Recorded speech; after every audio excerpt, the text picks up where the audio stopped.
सेवा समिति जो है बहुत बड़ा भव्य आयोजन करती है। मैं मानता हूँ कि गुड़गांव के जो सबसे विशालतम कार्यक्रमों में से एक ये मैं मानता हूँ।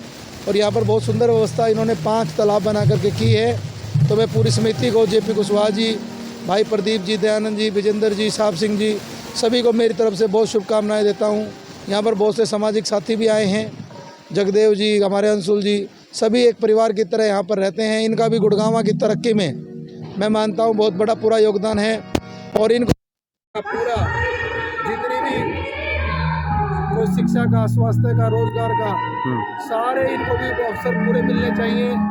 इनको भी हमने साथ लेकर के चलना है, ये हमने आज इस मंच से कहा है।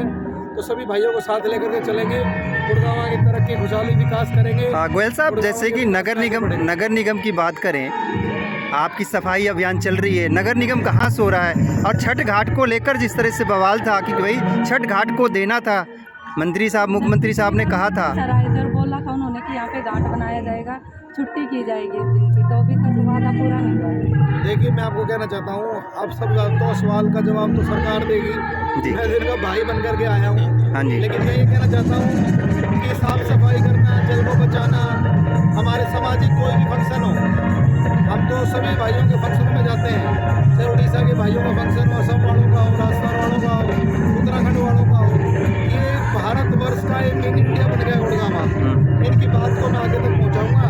और जो सफाई की हड़ताल चल रही है, मैं कोशिश करता हूँ, उम्मीद करता हूँ, और सरकार से अपील भी की हमने कि जल्दी इसका समाधान हो जाए और हमारे गुड़गांव की सफाई व्यवस्था। लास्ट सवाल है, 15 लाख रुपया घाट के नाम पर नगर निगम से कुछ नेताओं ने उठाया है, प्रवासी नेताओं ने। देखिए मौर्य जी, किसने क्या किया है उस बात की मुझे गहराई में नहीं जाना। इसका जो काम निगम ने करना निगम करे, सरकार का काम सरकार करेगी। हमारे को काम पर्यावरण का दिया है, मेडिकल का दिया है, और भाईचारा निभाने का काम है। हम तो सबका मान सम्मान करते हैं, 36 बिरादरी को साथ लेकर चलते हैं, सभी के सुख दुख में खड़े होते हैं और छठी मैया की जय बोलते हैं। धन्यवाद।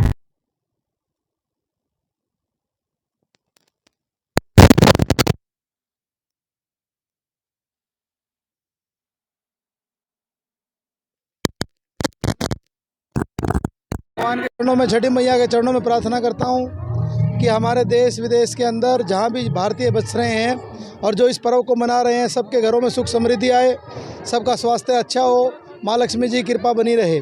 और देखिए, एक ऐसा एकमात्र पर्व है जिसमें डूबते हुए सूरज को भी प्रणाम किया जाता है, अर्घ्य दिया जाता है, और उगते हुए सूरज को भी पूजा जाता है।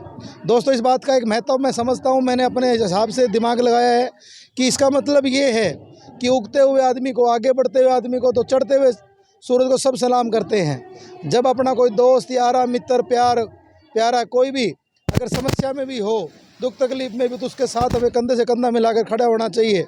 इसका मतलब ये है कि डूबते हुए को प्रणाम करना, उसको भी साथ देना। और ये एक पर्व ऐसा है जो मैं कहता हूँ कि पर्यावरण संरक्षण का भी महत्व है। हमारे गुरुग्राम का वाटर लेवल बहुत नीचे जा रहा है। हमने अपने गुड़गांव में कंस्ट्रक्शन इतनी बढ़ा दी, चारों तरफ हमने जितने भी प्राकृतिक जल स्रोत थे, कोई भी जोड़ थे, तालाब थे, कुएँ थे, बावड़ी थी, सारी हमने ख़त्म कर दी। अब दोबारा वो एक समय आ गया कि हम अपने प्राकृतिक संसाधनों को दोबारा ईजाद करें, हम दोबारा पानी को बचाएं। पानी की बूंद बूंद हमारे लिए बहुत कीमती है। और मैं यहाँ पर आया हूँ शक्ति पार्क में, मुझे हर साल यहाँ आने का अवसर मिलता है। ये हमारा परिवार की तरह सभी साथी